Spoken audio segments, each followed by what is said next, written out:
So I got this phishing email at work. Yeah. It was a kick out where it just said IT, and it was like, okay, and it was like, your password security, it doesn't meet the level for our company's requirements.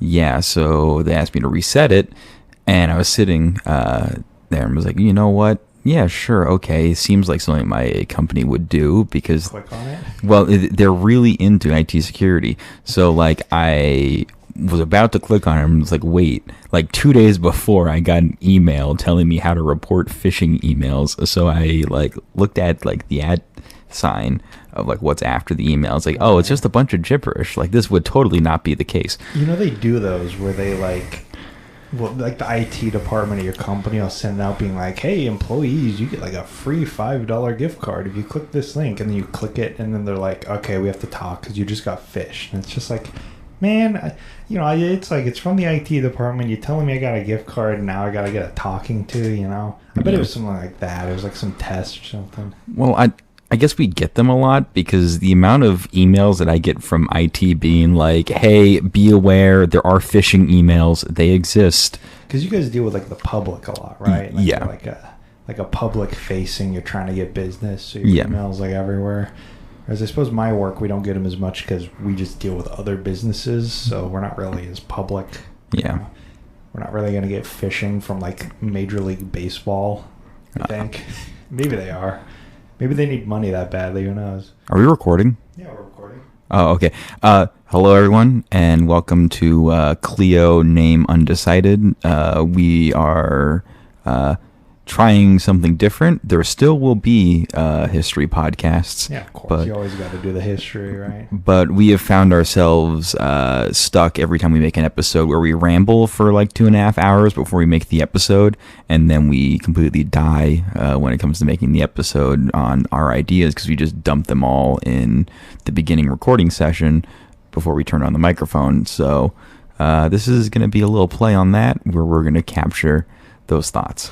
Yeah, basically, instead of being as professional as we try to be on the regular show, we're just going to kind of be able to talk about whatever we usually talk about during the recording, so we can kind of get that energy out there and like use it for purposes, so it's not just sitting around. We must make content with everything that brings us pleasure, including conversations between friends. That's the key. If you're not trying to commodify everything you have fun doing, then you're doing it wrong, right? Yeah. You have to be constantly on the grind, you know. Yeah. We got to turn listening to audiobooks at work into a history podcast, and then turn our screwing around conversations before making that history podcast into a podcast. So now we're going to have 2 podcasts that no one will listen to. See, we're kind of enabling it now. It's like we joke about it, but it's like, we're fully involved in the system at this point. Yeah. It's like, oh, you like painting Warhammer? What, have you thought about turning it into a small business? Like, you're not allowed to enjoy things. Small business. And it's like, yeah, small business in this economy, it's more likely than you think. Yeah. Well, also, I think the idea of this was also to kind of share our location a bit because we have some big drama to talk about from our home city of Kansas City. Yeah, we kind of want a soapbox. Not that anyone listens to this because we haven't actually released it yet, but we want to be able to complain about stuff to you, the loyal listeners. So, who is a FIFA fan? I'm not really a FIFA fan, to be completely honest, but we are getting World Cup games in 2026. I played soccer when I was 6. Yeah. I spent the entire time waving with my parents on the side. Just like, oh, hey, is there a soccer game going on here, huh? Yeah. I mean, at least that's better than flag football, in which our whole thing was kicking each other in the nuts. Yeah. Over cups. I could run, though. Yeah. I could run. That's the one thing I could do. But anyway. Like Forrest Gump. But Kansas City is getting World Cup games. Yes. And it's a pretty big deal. I think it's the largest sporting event we've ever been able to host.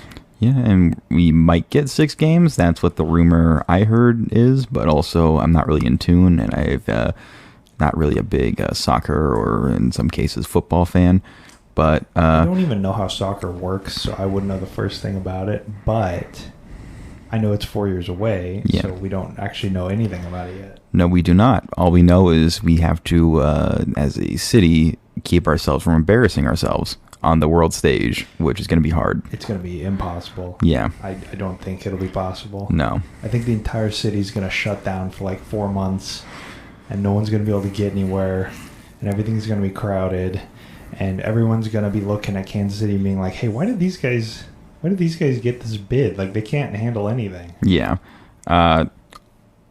Everyone that I know that lives on the Jackson County line around the stadium, I work with a few of them.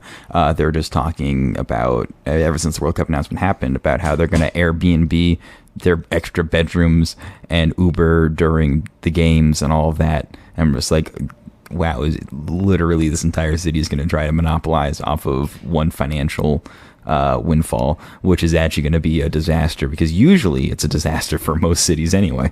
It's like we were saying earlier, you got to get that Sigma grind set, you know. The World Series, or not the World Series, the World Cup is coming to town.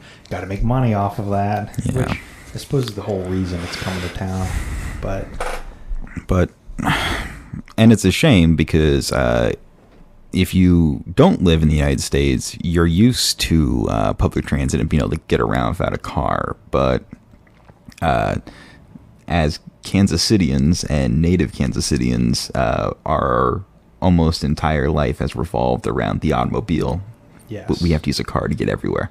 And if you don't have a United States driver's license or don't want to pay through the roof for a rental car, how are these people going to get around?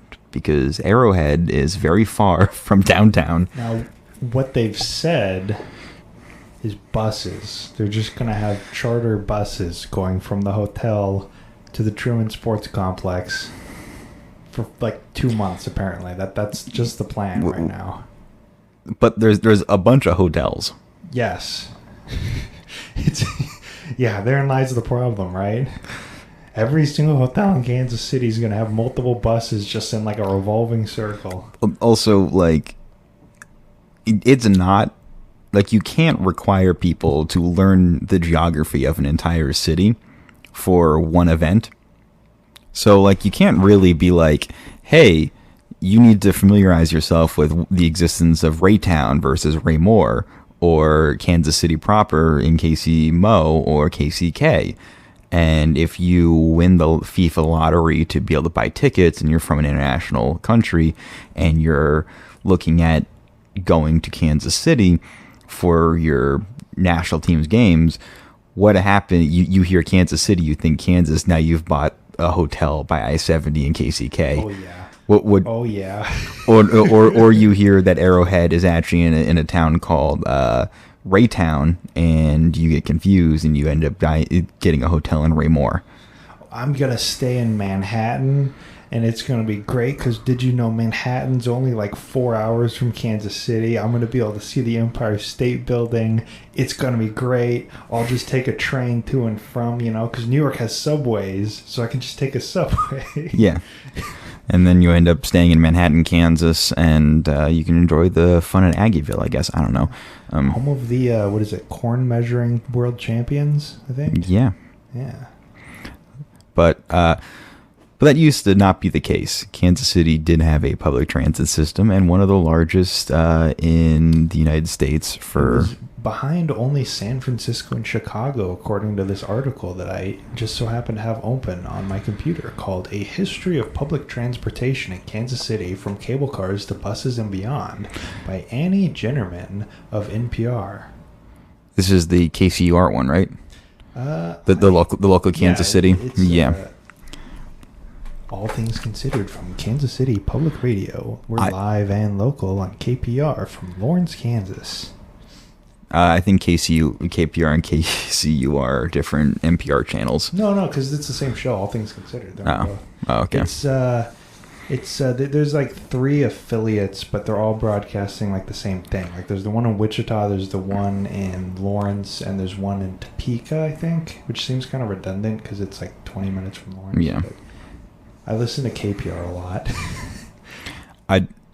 I did go through an NPR phase as well. Yeah. It is pretty wild, but then you end up like talking to people who like don't really care about like the politics of Senegal, and then just shit gets out of hand. Just look like an idiot. Yeah, they're just like, why would I care about the Senegalese wrestling thing? Why are you listening to NPR at 10:30? They had one really interesting show about like a car dealer. There's like some guy who owned like a used car lot in like New Jersey, but that was like from like 9 years ago, and they were playing it around Christmas because they weren't having the show because everyone was home. Yeah. And it's just like, wow, this is really interesting radio. And that's about the only story I can remember from NPR. None of them have really been that memorable since. Yeah. Anyways, back to the article.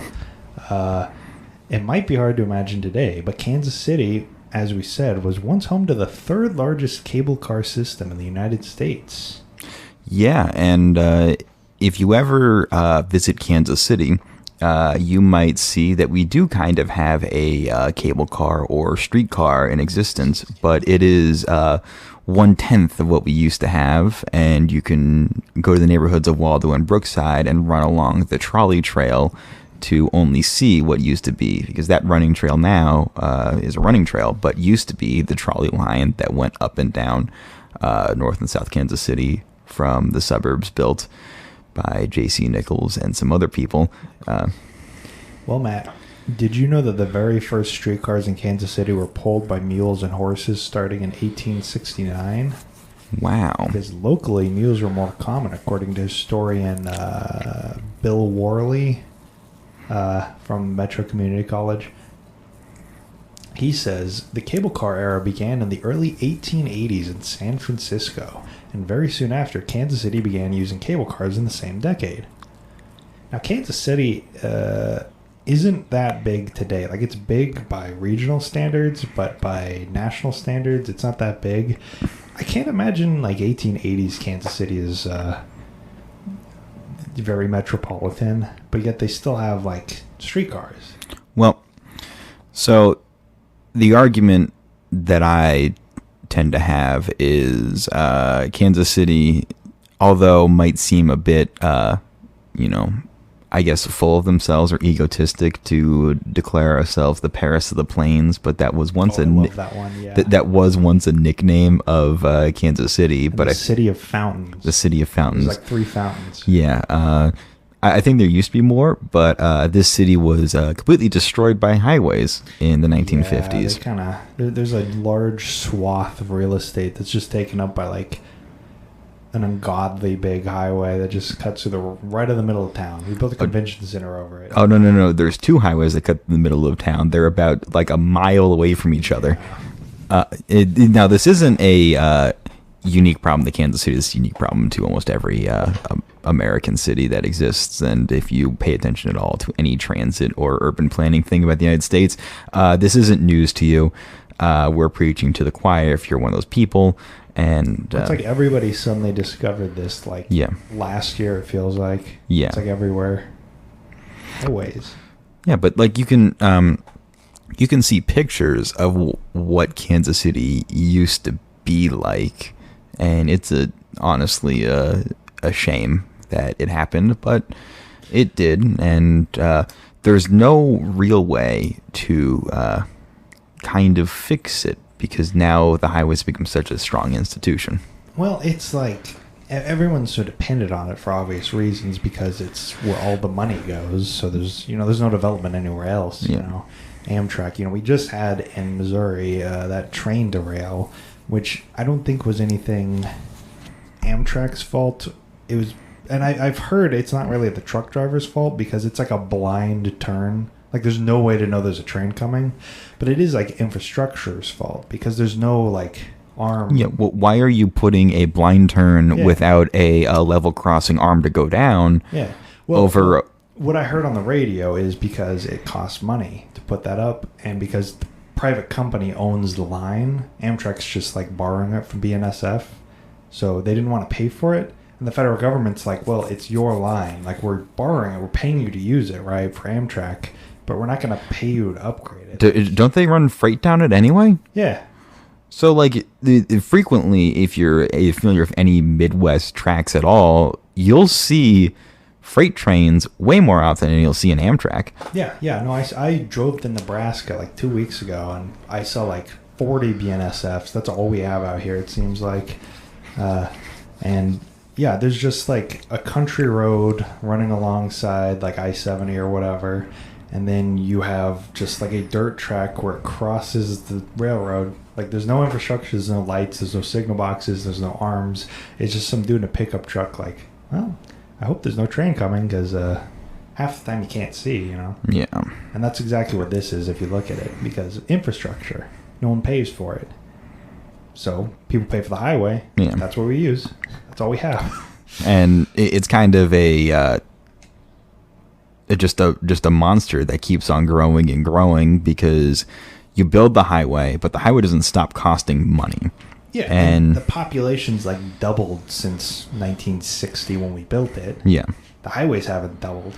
And requires extensive maintenance, which if you push people off a certain group of highways or condense the lanes, you start wearing out part of the other highways because there's always another route to go. Yeah. And if you're for Kansas City, for example, there's basically a big circle around downtown, and they closed off the bottom part of that circle, but you can, well, no, they closed off the top part of that circle to build a bridge, but you go through the bottom part of the circle and you can still get to where you're going. So basically the two highways that segment downtown is like a little like mile by mile square, they make each other redundant. Yeah. I mean, it's like at this point we've got like, you know, it was fine like 40, 50 years ago, but now at this point we just got rolling road infrastructure because we can't shut the entire highway down for a month and fix it all at once. So you shut down a segment, all the traffic gets routed to a different segment, and it's just like a caterpillar rolling down the highway of, oh crap, we have to, you know, fix it, just in a circle, never ending. And that's where we are now because we've concentrated everything on the highways, and we don't have enough money to fix it all at once, and there's no other solution possible. So, you know, you just have to keep fixing it. We haven't expanded the highways that much, you know. 435 is 435. We haven't built 435 2. So, well, actually, there's 635. Well, okay, yeah, that's fair. 635, but yeah, it's just a big issue because roads, and they're not really designed to handle the kind of loads we put on them nowadays. You know, like semi trucks and what now you're gonna get like self-driving semi trucks that just like thousands of them in one straight line. Yeah, and then just potholes all the way behind them. Also, not knocking EVs, but EVs are extremely heavy. Yeah, that's a good point. Also, in about 4 years, Kansas City is about to up the amount of buses on their roads. Oh, boy. Which is going to be great. Also, I was talking to my dad the other day about buses because I obviously want Kansas City to expand the streetcar. Yeah. There's no way they can build it in 4 years or at all because it has to go through millions of committees in order to actually. Look, okay, there is a way that we could build it in 4 years, but not that many people would be for it.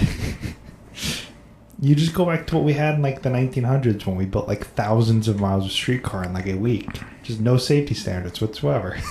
No paperwork. I'm sure OSHA would love that. Yeah, see, that's the issue. No, but it's not the safety standards either.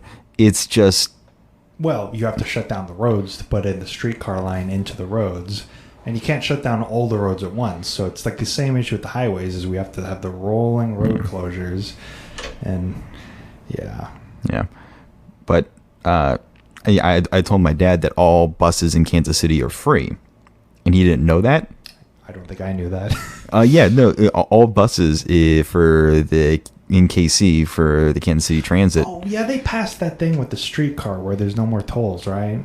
Like they had like some package that went along with it, right? Yeah, so the streetcar, although not very long, but very nice and has a lot of ridership. I don't exactly know, but I will go to. I looked it up the other day. It was like 6 million per year, I think. Like 6 million annually. 6 million annually? Yeah, off of 4 streetcars and a city of about 1 million, which that would be about. Wait, that sounds really low. I think 25 million annually.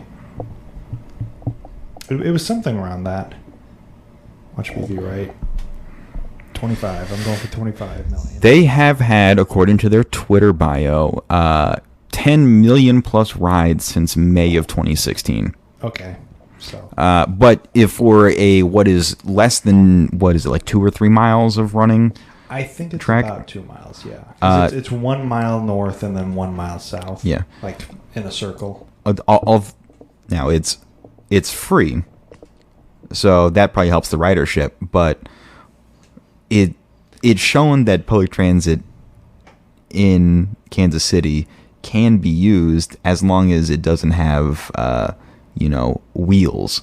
Because people don't ride the bus really that much. Yeah. Well, because no one wants to be, that guy that rides the bus. Like, there's a connotation, right? Oh, you ride the bus? Yeah. Where it's like, it's fine. It's just a bus. It moves a lot of people and it runs on a schedule. But it's like, oh, you ride the bus? Yeah. You don't ride a lifted F-150? I don't know. Yeah. Well, it's a connotation. I saw on the Twitter today, some dude in a lifted F-150 parked over the line for the streetcar, and the driver or something was taking a picture, and the dude had a trailer too, and both of them were over. And they're like, yeah, we're gonna ticket them for both the truck and the trailer. Because people do that here. That's awesome, but it is cool that really the streetcar, like everyone who's like, it's going to impede traffic. It doesn't really impede traffic that much, unless people are dumb and park past the parking line. Yeah, I mean that's the only issue, because it's great. I mean, it runs smoothly. The drivers know what they're doing. They're really good at their jobs, and it's not long enough. It doesn't. I've never seen one get stuck like in between a stoplight, and if they did, it would probably be the car's fault in front of them. I think they actually have one of those controllers that can control the stoplights. You think so? I think so. Yeah, like it's like your yeah. It's like your future brother-in-law, who bought the radar. Yeah, he's got the radar detector. Actually. I'm not sure if we should say this. I don't want to get in trouble, but yeah, he's got the radar detector thingy. Yeah. Where it beeps really loudly when a cop's by, and also, light turned green. Weird. Anyways. Get it for $9.99 on Amazon.com. You get it on Amazon? Yeah, I think so, yeah. I mean, I'm not going to drop any names. But, somebody called into Dana and Parks the other day. I was listening to it after the Amtrak thing collapsed, and he was just like, "Yeah, no, they should really they got these $100 radar detectors on Amazon, and you can get them and put them. I got them in my work truck, and they tell you when a train's coming. They pick up the radar, Oh shoot." Our computer turned off, and it's just that's very good, guy. I don't think that the state of Missouri is going to buy a bunch of those for the dump trucks. And he's like, yeah, no, it's great because it detects the radar, and it's just why did you buy that? What purpose do you need that for? It tells you where the cops are, but I think it's one of those. I think he was kind of using it as oh, it tells you where the trains are, and it's no, I think it turns green. Yeah. Controller. I have honestly, if the state of Missouri buys that, it wouldn't be the dumbest thing that the state of Missouri has done, considering that they've had a governor that has kidnapped his wife and daughter before, who is still alive and I think is running for Senate. Is that Greitens? Yeah. Yeah. Speaking of dumbest things Missouri's done, if you want to get really topical. Who do you think is going to win that Senate race? The guy who just threatened to shoot a bunch of people on his front lawn, or the guy that kidnapped his wife and daughter? I don't know. I can excuse threatening to shoot someone, but kidnapping, yeah, maybe not. But they're both bad. Yeah. Well, yeah. Look, it's a scale, right? Yeah. Who among us hasn't threatened to kill someone in the front lawn, right? Yeah. Anyways, oh God, back to what were we talking about? Streetcars? Streetcar. Yeah, we were talking about infrastructure. Infrastructure week. Yeah. Anyways, okay. Horse-drawn carriages, but for mass amounts of people. Okay. They had they rose from 1895. They had 31 million passenger fare-paying riders, because I guess we don't count the people who just jump on the back. And they rose to nearly 120 million fare-paying riders in 1912. So a city of probably less than 1 million people at that point, getting 120 million riders. So in the virtually a similar amount of time, from 1895 to 1912, they had three times the ridership of 100 million. Easily, yeah. Because it's 31 million, but they multiplied it by 4. Yeah. But their initial amount was 3 times what we have now in 2022. And that's almost 200 years ago. It's like 150 years ago. Yeah. And it's just like... And yeah, sure, they didn't have cars, but, I mean, they're getting from point A to point B. And there's... Yeah. Cable cars. 1912, Kansas City became home to one of the most extensive cable car systems in the country, so getting rid of the horses. Not seeing the last of the cable cars until 1912. After that, the streetcars were electrified. Because I don't know the difference between cable cars and electrified cars. But are the cables pulled by cables? I guess. I assume the cable cars meant like cables, like electric cables, but... Oh. So the peak of the railway was in 1922 with 136 million fare-paying passengers, which it just went down from there. Now, what was happening in 1922 that might have decreased fare-paying riders? Or people buying Model Ts? People were buying Model Ts, Matt. Yes. Ford and General Motors. The arrival of the motor bus in 1924 introduced a new form of public transportation to Kansas City. In 1925, the first year motor bus data was documented, bus ridership made up only 1% of revenue transit passengers. But then in 1926, the Kansas City Public Service Company took over running the city's public transportation, consolidating ownership of public transportation. The company began replacing streetcars with buses, where it would save money, but the change didn't happen overnight, Matt. From 1926 to 1937, data from Kansas Public Service Company reports showed a gradual migration from streetcar users to motor bus users. By 1937, the number of motor bus revenue passengers made up 20% of all ridership. Yeah, it's empty. The introduction of motor buses was accompanied by automobiles too, and Kansas City was no stranger to the Model T. Do you know where Ford opened their second major automotive plant? Would that be in Claycomo?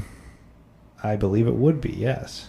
So, current Ford plant. Also, they build the F-150. Yeah, aren't they doing the Lightning? I think they're also doing the Lightning. Yeah, that's a cool truck. I would never buy a truck, but if I were to buy a truck, I would probably buy that truck or like a Ford Ranger. But the Ford Rangers are giant now too, aren't they? Yeah, no, you have to buy a Maverick if you want a small truck. Yeah, they're like gigantic. It's ridiculous. And it's not like half the freaking people you see driving around in those things like are using them as trucks. They just use them as like, I have a bigger car than you machines. Yeah, you know? I saw a F-250 Super Duty that it was the crew cab or the super cab, the one where you have 4 doors, and they were like dangling like 2 bikes over the bed because they didn't have enough bed space to keep 2 bicycles, and I guess there must have been something else in there. So the bed was like that short? The bed wasn't long enough to fit 2 bicycles and whatever else they had in there, even though he had like a massive truck that was probably also diesel, which I hope you enjoy. Because it's not for carrying, it's for the size. I swear, if these people could buy like M1 Abrams, they would because that's what they want, right? Yeah. They don't want a car. They just want something that's larger than everything else on the road. I don't know why these people don't like buses, actually. for that exact reason. Well, because you can't drive the bus. You can't be that that guy in New York who pretended to be like an MTA employee and kept stealing buses and trains just to take them on their normal route. God, I love that story.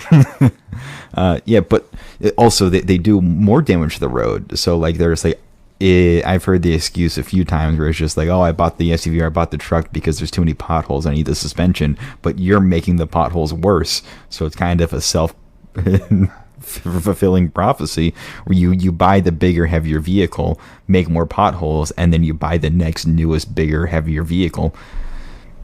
Do you think if we put truck nuts on a bus, more people would ride it? No, I think you just need to put like Fisher Price steering wheels in front of every light. Yeah. So everybody's like, oh, it's like the freaking opening of The Simpsons. Yeah. Maggie. Yeah, I got that right. It's not yeah. Yeah. No, and that is kind of the status of American infrastructure, isn't it? It's just self-perpetuating cycle of decline where it's like, oh, we got to fix it. Patchwork. Oh, shoot, the solution made everything worse, and now we got to fix it. Yeah. Just ever escalating. Honestly, we need we just need everything. We just need to tear down all the highways and restart. Just rebuild them. It would probably be better to make everyone drive like Route 66 again. I think that's the best way to do it at this point. Well, and it isn't like the highways are new. Like using the best source for everything, Wikipedia, the other day I was looking at I-95. I-95 was declared complete in 2018.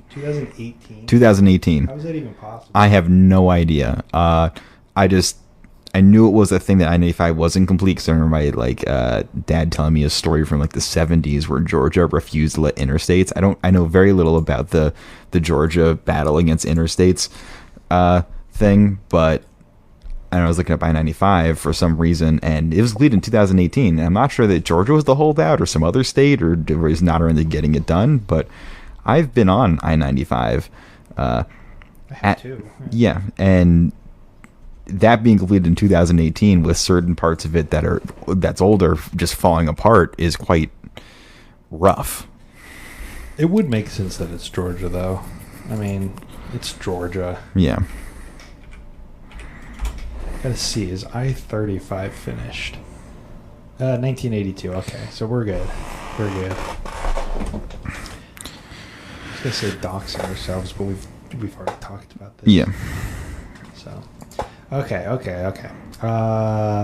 Many think of the Model T, this reading the article again, and think of Detroit or the nearby suburb of Dearborn where the primary factory is built. Worley, the history professor before said, and that's true, but they also produced it in 1908 in Kansas City, Worley said. Kansas City was the other Ford manufacturing plant, the only other Ford manufacturing in the entire United States in the time.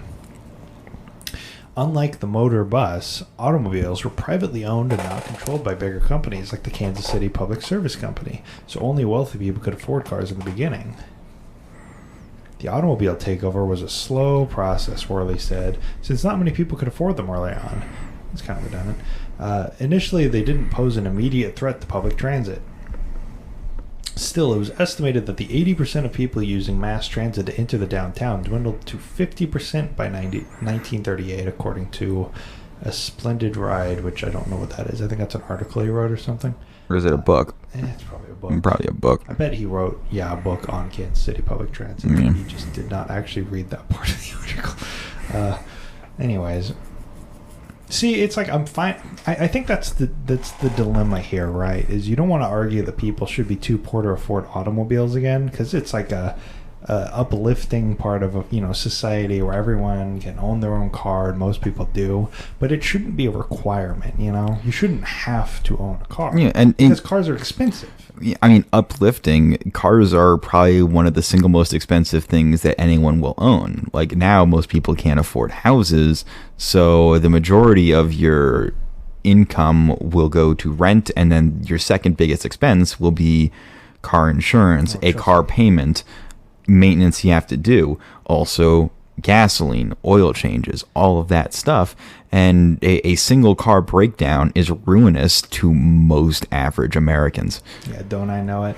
No, it's like I think back in the day it was a lot more uplifting because everybody in general is making a lot more money. so it worked a lot better. But we still have that issue where, like I said, I went to Nebraska a few weeks ago. Yeah. You know, car ownership is bad for all those reasons you stated, but that trip would literally not be possible in this country without a car. Like, Yeah. there's no trains that go anywhere near where I was. There was a plane. I could take a plane, but it's a 40-minute drive from the airport. It's like I couldn't take a bus. And you went to a state park. Yeah, it was a state park. It was Fort Robinson State Park in the very northwestern tip of Nebraska, which is a great state park, but it's just inaccessible. And the funny thing about that is that that's not always necessarily been the case. Is like I got a travel guide for Yellowstone made by Union Pacific in like the 50s, where they were offering, you could take a train to, Yellowstone. Here's all the things you can do when you buy a train ticket, go there. Whereas nowadays you can't even go to Wyoming by train, like the entire state. It's ridiculous. Yeah. It's like, people could afford cars way back in the day, like we were talking about. Like, that's the great uplifting thing. But they also had, to accompany it, great train travel. You can, go from, in all the movies about like World War II or whatever, like Band of Brothers or the Pacific, you see them riding on trains to go to boot camp, not driving cars. Yeah, that was the way you did it. So the car was meant for short bursts of travel or off into some place that's real rural that doesn't really have access to trains. But if you make every place you can't access trains in that place, then, it doesn't really work out. You're supposed to, for your long distance travel, use a train. Or, it soon became planes. Yeah. And I think that's the big thing, is the invention of the airplane has been a disaster for the human race. Because it's just like, we would have trains if not for the airplane, because that's what killed passenger transit in the U.S. is just, well, why would I, take an 8-hour train ride to Chicago when I could take a 2-hour plane ride for twice the price? Well, originally, planes were expensive, and everyone who posts that we need to return picture of airline advertisements, one, that's an ad. You take an ad now and throw "we must return." That doesn't make sense. Oh, yes, honey, I'm going to get in my one suit and tie for this 16-hour turboprop flight to New York City. I'm going to be sweating and uncomfortable, and it's noisy, but it's glamorous. Yeah, and that glamorous ad you're posting, also that flight where they're getting served lobster tail, that's extremely prohibitively expensive. It's like the Concorde, yeah. It's like if you could take a snapshot of the 1990s and just be like, yes, traveling on the Concorde is what airplane travel was like in the 90s for everyone. It's like, no, it wasn't. It was like $4,000 per ticket. It's like the average person was, sitting in squalor on a plane. Also, what I just made fun of him, but I'm going to do a return argument. It's kind of like Concorde is such a shame because it'll never come back. But like, we have the technology. It's old technology. It exists. We can do it. Yeah. It's like the fall of the Roman Empire, in which like you see this great ruins but Rome is in the very recently distant past. You're doing the return and Rome, I see. Yes, return and Rome. But like it's something that is possible. It's just no one really is going to do it now. Well, it's because you can't fly supersonic commercially over the United States. Yeah. You can't do it, and that killed it. It's because there's not enough people that need to go between London and New York in 20 minutes to make it profitable. Isn't it like 3.5, 4 hours? I have no idea. I've never left the country. I've never even been to New York. I'm doxing myself. But if you had like LA to New York or like inner country travel, you'd have a lot more buyers because it's like, oh shoot, I got a business meeting in 20 minutes, but I could take a 4-hour layover in Las Vegas, and get like high or something. I don't know what they do in Las Vegas, and then go to my business meeting. You have a lot more demand, but yeah, that does also get back to trains where it's like the same thing. Yeah. Well, planes did to the rail industry is the same thing that happened to Concorde, is there just wasn't any demand anymore. But also the how often we take short burst flights that are like an hour, that you could also, take a train, if we had faster trains, take a bit longer but be a bit more comfortable. It's like we're right here. We're in what could be argued to be one of the rail capitals of the United States in Kansas City, but freight rail, right? Yeah. We got massive freight rail infrastructure here, but if you try to take a passenger rail to anywhere, it is hellish. You can't do it. Yeah. Like, if you want to go to Minneapolis from Kansas City, you have to take a train up to Chicago, take a transitory train, and then go all the way over to Minneapolis. And then they don't, like the one I was looking at, they don't have a return train. You then have to take a short hop over, to Milwaukee or something, go back to Chicago, and then go. It's ridiculous, because it's why can't I just go north in a straight line? Yeah. Or it's those high-speed rail maps that always get posted around, where it's this is what the United States could have, and then you look at it and it's okay, I want to go from Alabama, right? Yeah. Over to Mississippi. It's a 2-hour drive, but you have to go all the way up to Chicago and then all the way back down. Well, and it's this is really what we're aiming for. This is the best we can imagine is, wow, what if it took 16 hours of train travel in the opposite direction instead of just being impossible? That map that I know you're talking about annoys me, but what annoys me even more is I was sent a video. I don't really use the app that this video came from, so I had to open it on mobile, but it infuriated me. It was a man from the West Coast saying, why would he travel? Why would he just not take a plane if you need to get to because he was looking at the map and said, why would I waste all this time going through absolutely nothing to get to Chicago or New York? Completely. Yeah, and it's just you're completely ignoring the fact that there are millions of people who would benefit greatly from a rail network, and it doesn't have to be isolated to the coasts. That's I think a really good point is the whole concept of flyover country. Just as a concept, can you imagine trying to explain that to somebody in 1890? Hey, yeah, oh yeah, you live in flyover country. What? It's yeah, no, we just fly over you, and it's well, no, rail. Okay, no, you have to travel through me. You have to see the sights, because these people grew up flying from New York to LA, all the places that matter. Yeah. So they don't even know what the middle of the country looks like, because they don't, they fly. They don't have to travel. So it's kind of the, it's talk about being cultured, right? It's just there's no reason to travel there anymore, so it helps people have a very dismissive attitude towards it when there's millions of people that live here. We're a city of 1 million over people. We're getting the World Cup, but we're just flyover country. And I remember there was a while back I saw an article about an American Airlines pilot saying that a bunch of rowdy Trump fans on the plane, he'll drop them off in Kansas. Horror upon horror. Yeah, but the issue is that you look at, sure, Missouri, Kansas have pretty radical right politics, but also a lot more left-leaning people in there as well.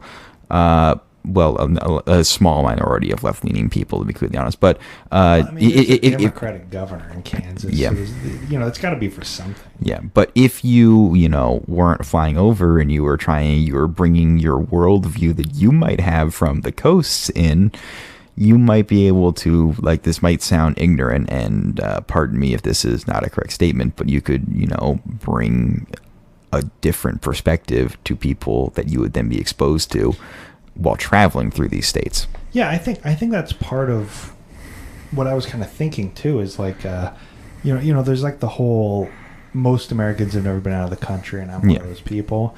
But it's also a lot of people in I'm not gonna say rural Kansas, because I'm not really from rural Kansas, so I don't want to speak for them. But smaller towns or whatever don't leave as much, because why would you, doesn't really care, and didn't grow up in the city, no interest in going to the city. But also the people that would have 100 years ago gone through those towns simply don't. So there's just no exchange of ideas. And it's like, that might be, like you were just saying, there's no cross-cultural exchange between our own country members, and that might be part of like half of the issues with this country. Is just half of it. I'm not rolling down Route 66, stopping at like a small town gas station, whatever, talking to people anymore. I'm just flying, So it's just like no one understands each other because we just never travel. I mean, this could be once again another one of those return arguments, and I don't really like those, and I don't like making them. I don't like them, but they're so easy to get trapped in. Matt's just like strapping on his pinstripe suit as he steps into his Hyundai Sonata every morning. Yeah. We have to return to the way we used to commute. I'm not going to be caught dead in a train, but I'm going to dress nicely at least. It's 107-degree weather. You got like the armpit stains. Yeah, just sweating my ass off in a cheap suit I bought from some website. This is what my grandfather would have worn. Even though you probably wouldn't have worn that, you probably would have spent money on a suit, and not just went to Kohl's. Yeah. They're the ones who made T-shirts popular. Kohl's? No, like our grandparents. Oh, yeah. Because they wanted to get out of the suits. Here's hot. Anyways, sorry, what were you saying? You were making another return argument? Oh, I have lost my train of thought. It's okay. Train of thought. Anyways, okay, we're like halfway through this article. Trolleys and the battle for the streetcar. In 1937, the trolley bus was introduced, which was a hybrid between the streetcar and the motor bus. The first year data was available for trolley ridership was in 1940, with reports of 9,724,027 trolley bus revenue passengers carried, making up 15% of the total riders for the year. Reports for 1938 and 1939 were not available, but it still only took 3 years for trolley bus ridership to reach 15%. In comparison, the motor bus did not reach at least 15% until its 11th year of service. Overall ridership of public transportation was beginning to make a comeback following dips in ridership during the Great Depression. Streetcar ridership rebounded slightly with the 1940s with World War II. Gasoline was rationed, so the electrified streetcars were unaffected. Meanwhile, both cars and buses required gasoline to run. It's actually a very good point. It's just like public security infrastructure is taking a giant toll, because it's like the 70s with Carter, where it's like you have any form of gas shortages and the entire country is going to be shut down because, in the 30s with World War II, you have a backup. Oh, shoot, our cars aren't running. Wow, we can just take the streetcar, the trolley bus, whatever. But now it's like, well, everything's on gas. We have almost no public infrastructure and public transit anymore. So, gas is getting expensive. The whole country's affected, Because like World War II, it's like this world-changing event, but, well, we can't use gasoline. Okay, just ride the trolley bus. But nowadays, with it getting so expensive, it's just like, well, everything is more expensive because there's literally no other option. The comeback, though, still wasn't enough to save the streetcars. A variety of factors, including the growing prevalence of automobiles, construction of new highways, and the migration of people to the suburbs, ultimately brought an end of the streetcar. Yeah. It's like the three horsemen of the apocalypse right there. The growing prevalence of automobiles, construction of new highways, and the migration of people to the suburbs. I can't believe I went to it, but I went to the main suburb area of Kansas City that's considered the most affluent area is Johnson County, and they have a small museum that I went to, and you went to Johnson County? Yeah, I went to Johnson County, kidding me? And then went to the Johnson County Museum. Yeah. So it's just an overview of there used to be native people who lived here, but then white farming communities came. What's that? They all agreed to give up their land and move away so the white people could take over. Yeah. Like the textbook. And then there's like a slight touch of racism, that went on both during a dash of racism, but really it was just then glorifying the suburbs with also another slight dash of racism, which is completely contrasted for what the time I went, which they had a little exhibition hall to the side, which was about redlining, and wow, that was intense. Oh, was it good? It was very good. I'm not sure if they still have it or not, but it was actually, I guess, telling the truth, and it was about halfway through before it got to the suburb part of the actual museum. Yeah. And when you see the contrast of hardline redlining and the fact, like, oh, okay, a bank's just not even going to lend to me if I have a different skin color, or letters of you don't belong here, or real estate agents just not even showing you houses in certain neighborhoods, is absolutely, and then you're forced to basically live in complete poverty, and you're blocked out from even being able to improve your neighborhood in any way, shape, or form, causing the dereliction of the entire neighborhood, and which leads to people like, oh, it's the ghetto. It's like, no, it's just because they weren't able to improve the neighborhood because they were financially capped from doing that. But then you look at that, and then you go on, and then you look at the regular museum, which is very sanitized, and it's just like, wow, this is like, because they have an entire like house from like Prairie Village or whatever, which they basically took out and brought into the museum. That's quite cool. And it was that big. Yeah, well, it's a smaller house, but it was also one of the ones made by like KCP&L because it was all electric. It was like an experiment house, like but yeah, and probably the World's Fair or something, right? I don't know. But it's just like, wow, okay, this is really, because like there's like families and be like, wow, you could buy this for like $5,000, and you could buy the Chevy Bel Air outside, and you could buy that for $500, and it's like, well, you could do that if you're white. Well, there's some like level of thread to be pulled that I'm sure people have pulled before about the transition to the suburb and how the focus was no longer on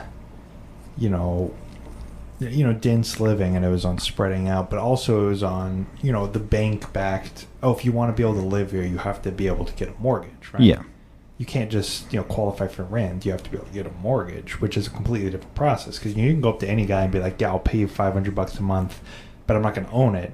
Whereas the focus on like ownership, it's good in the sense that, well, you have some form of equity, you have some form of owning house, but it's bad in the sense that it's like less dense, and also it's a lot harder for poor people to find housing, because if you don't qualify for a mortgage, you're out of luck. Yeah. And nobody, there's no dense housing anymore, so what do you do? Yeah, it's just like, somebody has like a lower income apartment complex somewhere, but then there's a low income apartment complex. Well, that's, as you said, that's the ghetto because it's poorer, so we got to demolish that and build luxury condos. And it's just like, well, what are you supposed to do? It's I need $100,000 to convince you that I can pay $1,400 a month, even though I pay $2,000 a month in rent already. Yeah. It's the fact that I've been making monthly payments of 2 times the mortgage isn't enough to qualify. I have to instead be able to put a down payment of like 30% down. It's like, how am I supposed to get that much money? Because I'm paying for my car too. Gas is doubled. Yeah, it's ridiculous. Also, the amount of at least at that time, at least the time in the article in the 1950s, the amount of low to zero interest VA loans that were out there as well. And then generational wealth happens where baby boomers, I'm looking at you, were able to be squandered on a small group of hoarders. Well, it's like we had this terrific head start on the world. We're the one economy that didn't get demolished. And what did we do? We gave money to Europe. We rebuilt. And then we did nothing. We built highways. We got rid of the railroads. We built airplanes, which I'm a big airplane guy. I like airplanes, but we just, like, it feels like we just did nothing, and now it's all going away. We have the internet now, which is cool, but there was no significant. We left the cities, which we've been doing for our country forever, but it's like we don't have anything to show for it now because, like 2008 kind of killed that. Everyone, like the golden years are over and we have nothing to show. We didn't invest in anything. We just gave all the money to old people that are all going to die soon. And yeah, none of our friends are able to afford houses now, which is great. Yes. Because at least some people in the 1950s made out like frickin' bandits, Good for them. I mean, they didn't make their kids made out like bandits. Wow. It's okay. Yeah. We still have like half an article and we're almost at an hour. Oh my God. Well, okay. I'll kind of skip ahead. They sold all 144 streetcars by unanimous vote in 1955. So that's it. All the streetcars are gone now. There were only 6 streetcar lines in existence, which was, I'm not going to say the street names because nobody's going to know those street names. You can read the article yourself. Which, while the decision would save money overall, not everyone agreed with the switch. I wonder who could have possibly not agreed with the switch, to get rid of public transit in favor of cars. Who was possibly benefiting from the public transit. Anyways, another article from the Kansas City Times reported on the city council meeting when the streetcar decision was introduced. With about 40 people attending, 7 spoke against the decision. One resident who spoke against the decision was Joe Gregg, a University of Kansas City student who brought a petition with 150 signatures, all against banning streetcars. The reasons cited streetcars being more comfortable, quieter, and safer. Another resident in opposition, Robert B. Langworthy, said of the people who, quote, spoke for the proposal, none spoke as a transit rider. So everybody was car drivers who probably didn't want to have to pay for I don't use the streetcar, so why should I use it? A petition against the removal. Oh, what? Well, there's also a photo of the Kansas City streetcar, in which one actually still does exist. If you're ever in Kansas City, you can go to the River Market, in which there is now a Made in KC cafe that is in one of those exact streetcars from that image. I didn't see that last time I was in the River Market. Yeah, is it by the Steamboat Arabia? No, it's on the opposite side. Oh, yeah, it was all closed when I went there, so of course I didn't see it. That's, from my knowledge, the only one existing that is still of the vintage streetcar era when Kansas City still had, a rail public transit that wasn't a novelty ride up and down Main Street. Yeah, sounds about right.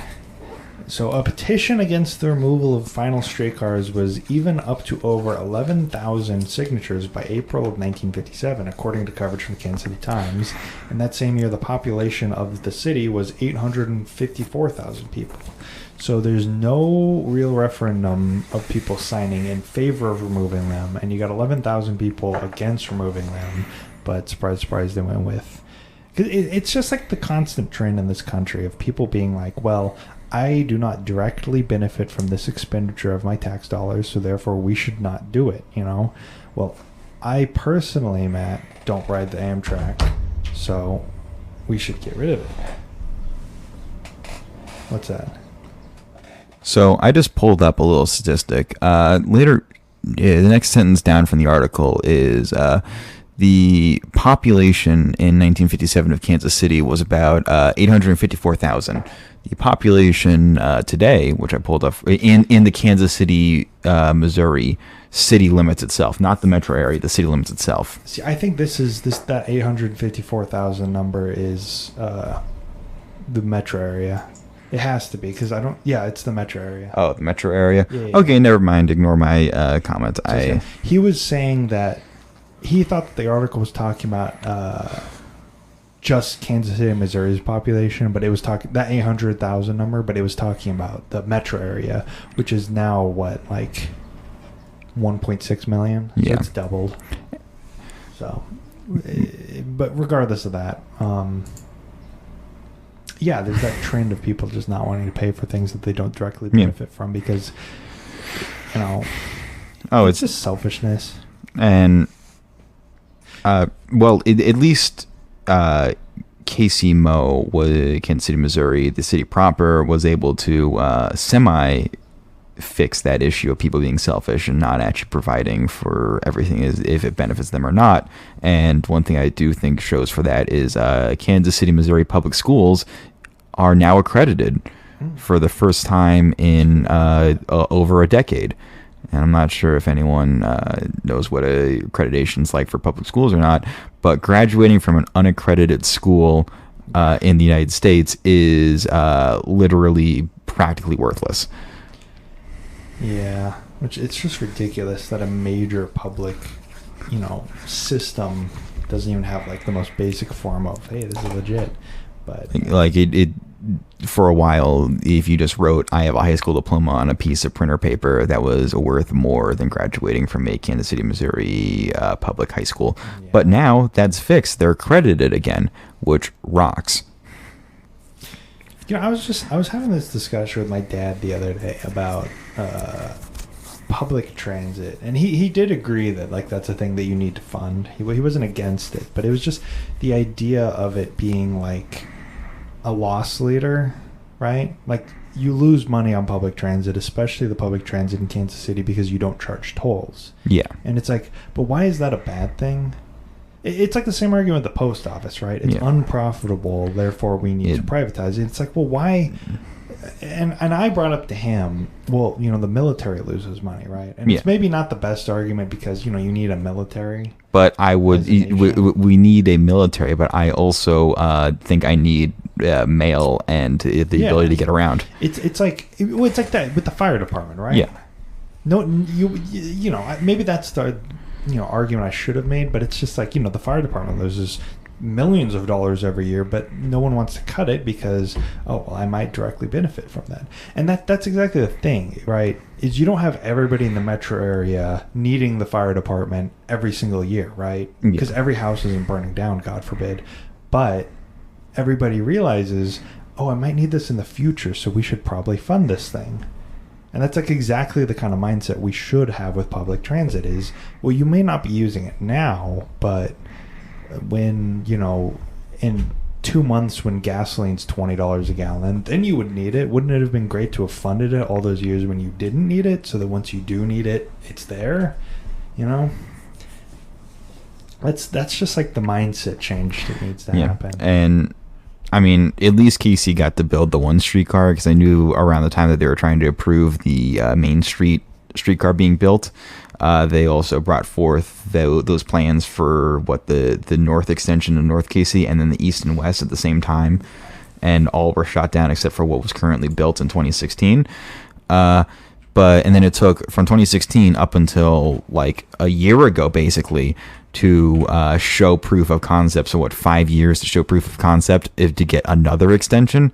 So at that rate, in 50 years, we'll have a kind of semi-competent street line.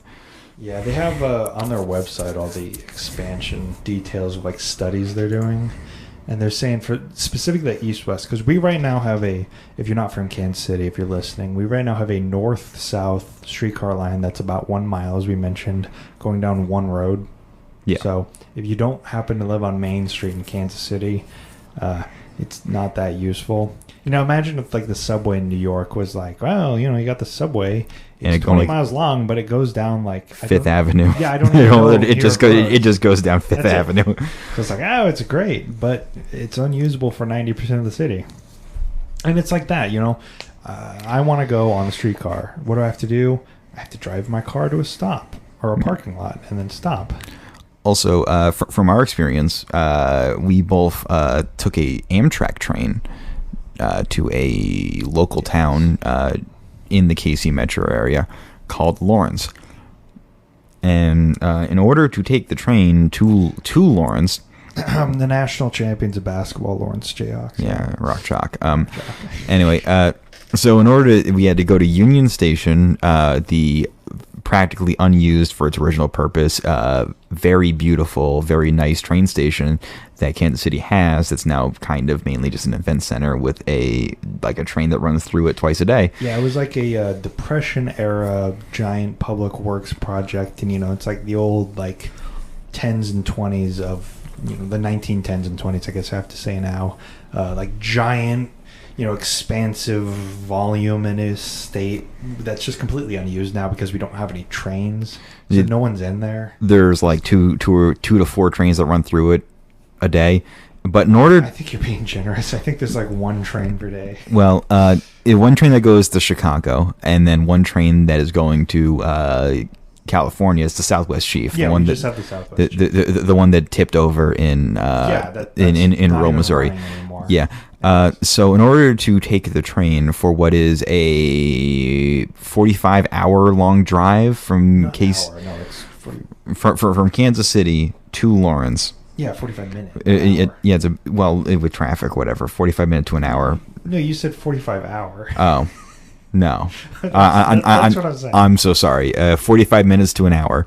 Yeah. Drive, we had to be at the train station to get on the train at 10 p.m. Yes. And in order to return, we had to be at the train at 4 a.m. Those are the only times that are available to go to a college town, which would benefit greatly from public transit and has a pretty solid bus network itself. But also, can you imagine the money they would make being able to get all of those college students on a Friday night, not at 10 p.m., maybe at like 4 or 5, to downtown Kansas City. Well, no. It's 10 p.m. leaving from Kansas City to Lawrence. Yeah, no, that's what I mean. Can you imagine if they had, like, say, a trolley line or something, where it's going the 45 minutes, and then you come back drunk the same night without having to wait till 4 a.m. Granted, it's better going the opposite way. So if I had a friend who lived in Lawrence and wanted to come see me in Kansas City. So he took the train at 4 in the morning and went back, but went back at 10 p.m. So it's more convenient from going from Lawrence to Kansas City. But then again, like, you can't really use that for commuting, can you? No, I mean, if you have a job, it's like, who's going to get up at 4 a.m. and then, I guess, just hang around Kansas City for like 6 hours after work? Yeah. Go to bed at 10 because you go to bed at 10 and then you have to wake up at 4 the next day. Yeah. So you get like 6 hours of sleep. Yeah. Yeah, it's stupid. But hey, at least I got the east-west expansion plan pulled up. This is the only zone where they're allowed to study for, which you guys can't see, but it's basically just south of like downtown Kansas City by like 39th Street, 35th Street. There's like KU Medical Center complex. They're effectively planning to probably go to the Truman Sports Complex where your Super Bowl 54 winning Chiefs Royals. Okay. Well, for business purposes, I feel like 39th is a better street, but also, why is it just that area? Why can't you run it down both 31st and 39th? Because they only want to, it's like $5 billion, and they only want to build one line. And as you can tell, the whole idea is just getting people to the Truman Sports Complex. I think that's the only plan. Everything else is just a happy coincidence. Oh, you just so happen to, but it's entirely just Truman Sports Complex focus. Yeah. Using the line that they're currently building going south. Man, Kansas really needs to get in on this. Can you imagine going west to the Legends? Just like going all the way over to like Sporting KC Park? That would be a good expansion. That would be pretty sick. But then, Missouri and Kansas would have to work together. But, and that's going to be probably 2028 when any east-west, because I think the north-south extension is, you said, what, 24, 26, 25? Yeah, I don't exactly know. Whenever they finish the new airport, which I think that's this year. Or is it next year? I don't know, but I'm just really excited to fly to the new airport. Hopefully it's better laid out, but also they keep the TSA security around the same. Because although the current Kansas City airport is absolutely atrocious for any flyers whatsoever, at least security is practically like you can just get through it really quickly. Yeah, compared to like Las Vegas or something, like they can't actually fit that much security in Kansas City International, so it like really limits what the TSA can do. Yeah. Also, I'm pretty sure most people try their hardest to avoid flying out or into Kansas City's airport because it is atrocious. It's horrible. Like, it's not as bad as probably like LaGuardia or something. Well, because it's like, look, I feel like the TSA guys there have to deal with a lot more. Yes. So TSA guys in general are assholes, but they, have a lot more to deal with than Kansas City. But LaGuardia, like, although a awful airport, has received improvements and also is a bit more intuitive and friendlier. You mean it wasn't designed by TWA in the 1970s? Yeah. Yeah. Well, I'm sure Kansas City's airport was wonderful pre 9/11. Oh yeah, no, it would have been great pre 9/11 because you like roll up and then like the terminal's right there. It's like, because that's the whole thing, is it's like a giant half circle and it's like 40 feet wide, and that's just the entire thing. But it's great because you just walk right up to the plane, whatever, because it's designed to you arrive 20 minutes early and then just walk onto your plane like half drunk probably. Not you arrive 2 hours early. There's no accommodations in because there's no space for anything. There's no restaurants. You have to leave the TSA secured area to go to a restaurant. Yeah. And Atlanta, that's a great airport because they got little subway train. I have been to Atlanta once, and I had a 45-minute layover in which I had to cross from one terminal to the one on the exact opposite side, and I didn't pay attention because I was just in sheer panic speed walk. Well, they got the moving floors, and they got the I think they have a little tram too. Like if you have to go clear across, the little airport trams. Yeah. It's just cool. I don't get out much. Yeah, a nice airport though is Chicago Midway. Chicago Midway is I've been to that one too recently. Yeah, very, very comfortable, nice, small. It's just it's a square and has a large little atrium area with they rescheduled our flight from one end of the airport to the other end, so we had to walk along the entire outside square of the airport. We arrived 10 minutes before the flight because they're just attention passengers, flight 22 is now on the opposite side, so you all have to walk all at once. Try to find where the new terminal is, and we're not going to tell you. The big horde. Yeah. And then you're half you are walking down the little moving pathways, and half you're just, whatever, I'll just walk. Yeah. We are over an hour. We're at all right, an hour and 11 minutes. We should probably end this. Let's wrap it up. Okay. Anyways, read the article, A History of Public Transportation in Kansas City from Cable Cars to Bus and Beyond. We will probably tweet it out. It's Annie Generalman. It's a pretty good article. I mean, it's nice and short. We didn't get through it in an hour, but we got through most of it. Read it. We'll post it somewhere. We don't have a name for this, but I think the way we're going to do it is I'm going to set it up on a separate feed from the regular Clio History feed. So if you don't want this, don't subscribe to it. But if you do want it, it'll be separate from the regular Clio History videos, so you can pick and choose what you want, right? Yeah. I think that's the best way to do it. Okay. So I've been RC. And I've been Matt. Thanks for listening, and we will catch you on the flip side.